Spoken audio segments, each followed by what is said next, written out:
mic छुके प्रणाम लेकिन मिले के करार हो सब तो ठीक है चश्मा चश्मा लगाइए ना सर क्या मस्त हंस रहे हो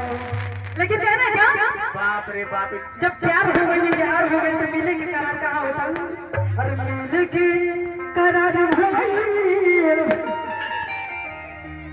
ढेर खेला कोई बड़ा ना तुम अरे घरे के पीछे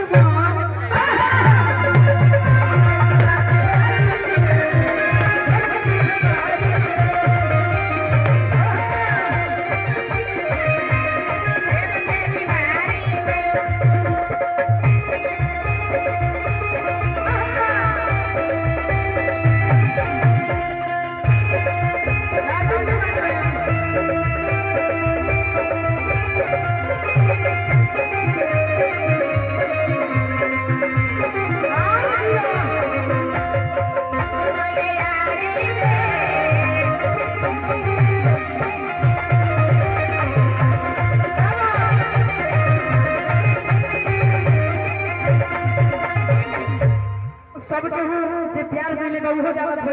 आप किए हमको लग रहा है कहे कि कौन कहता है कि मुठ्ठे इसको नहीं करते आप नहीं कह रहे हैं लेकिन एगो बुढ़ाऊ पीछू अभी उखैली मम्मा लोग परेशान हो रहे कौन कहता है कि मुठ्ठे इसको नहीं करते अरे सबसे ज्यादा तो वही करते हैं हम अब उनको शक नहीं करते हैं रोए अभी जमा पड़े हो लेकिन कहे बा अरे जब मैं